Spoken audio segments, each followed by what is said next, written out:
El pasado domingo 27 de noviembre se llevó a cabo las elecciones presidenciales y parlamentarias en Uruguay, las cuales pues dieron como ganador a Yarmandú Orsi, quien pues estaba muy vinculado a Pepe Mujica, y pues aquí les tenemos un fragmento de ese discurso que dio pues ya cuando fue ganador y que pues se ha vuelto viral en redes sociales frente a esa vuelta de la izquierda en Uruguay. Así que dámoslo dicho por Yarmandú Orsi. Muchísimo agradecimiento a todos y todas que han hecho de esta campaña una campaña ejemplar en la que logramos lo que logramos nada menos que el triunfo.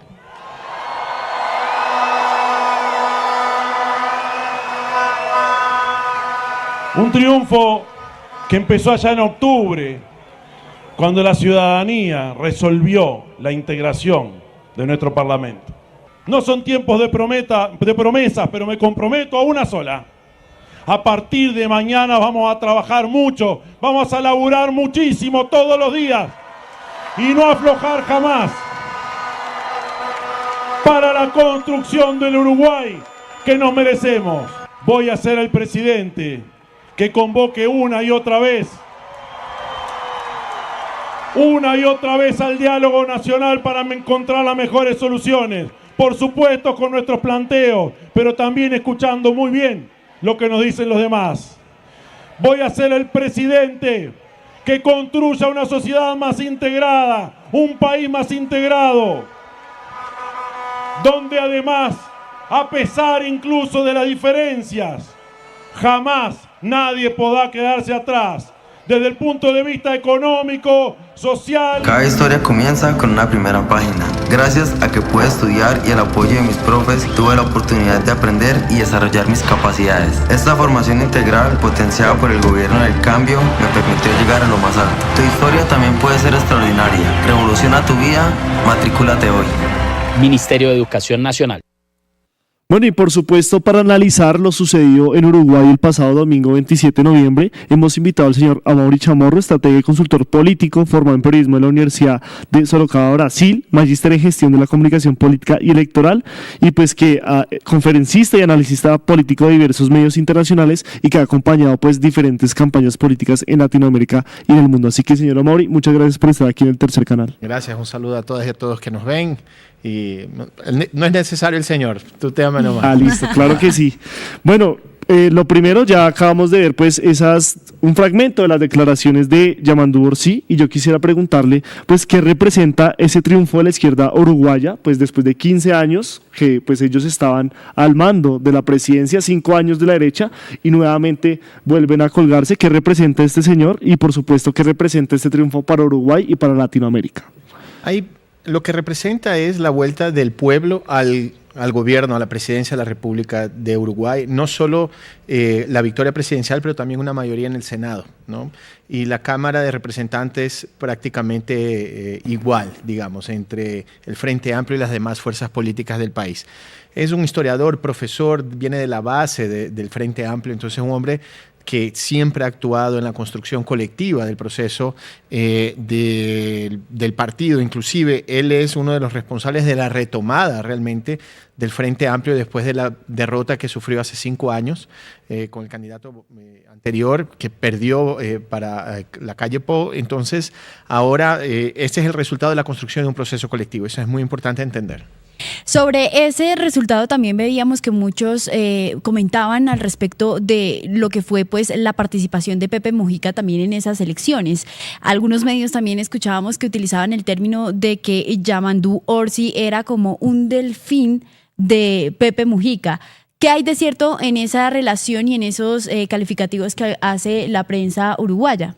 Bueno, un hombre que tiene una historia de más de 30 años de lucha social, siendo profesor, ¿no? Está en el magisterio, y decir que es un delfín es hasta una falta de respeto. Yo creo que los medios hegemónicos lo que hacen es denegrir la imagen de estos líderes sociales de alguna manera para justificar, ¿no? la victoria, una muy importante victoria del Frente Amplio.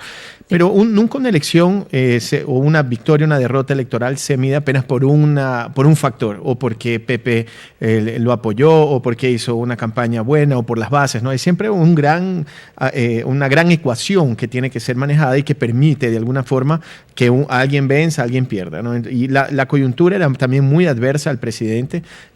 Viene Uruguay de una sequía tremenda, una crisis realmente en el campo. Uruguay también es un país que tiene una agroindustria muy importante y como casi todos los presidentes de América Latina que perdieron, que gobernaban durante el COVID, la gran mayoría de los presidentes que gobernaban no consiguieron o reelegir o elegir un sucesor.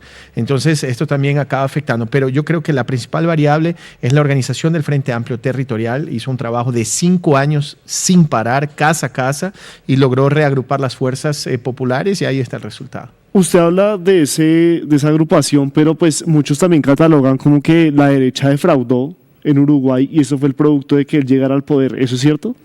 Siempre la derecha acaba defraudando al pueblo que vota. O sea, las personas más susceptibles a problemas económicos, a crisis, principalmente en el tema del COVID, son las que acaban sufriendo, ¿no? La derecha gobierna para los ricos, no gobierna para la gente. Eso es histórico, eso no es un análisis mío, ¿no?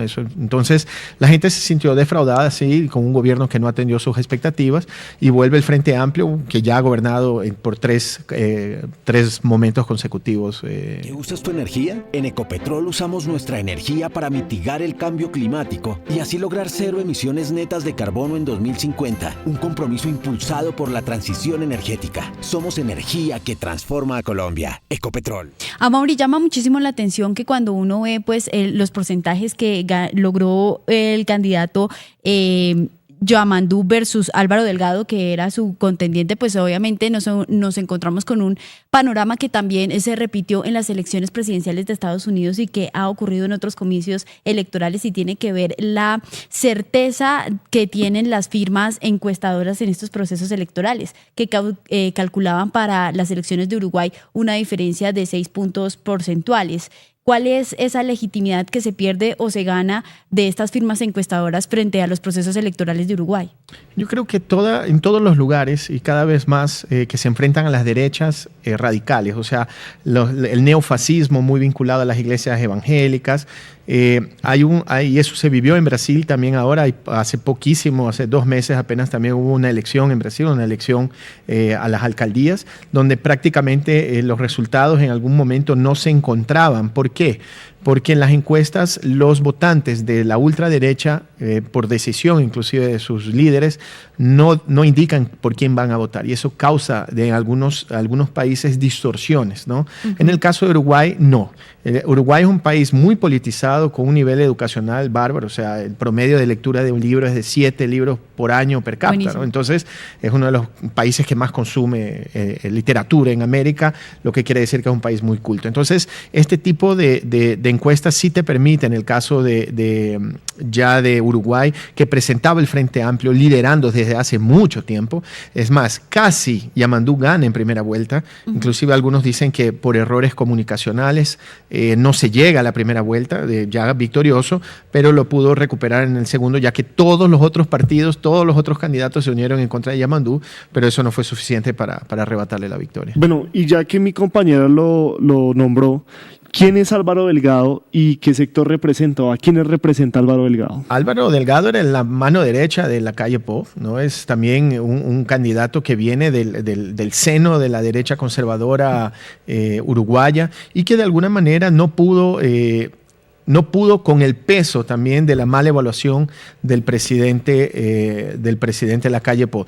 Pero una mala evaluación es interesante entender, porque él ha tenido un proceso de evaluación de su gestión un poco inferior a lo que han tenido los presidentes anteriores. No obstante, no es tan baja. Él tenía 50% de aprobación como presidente.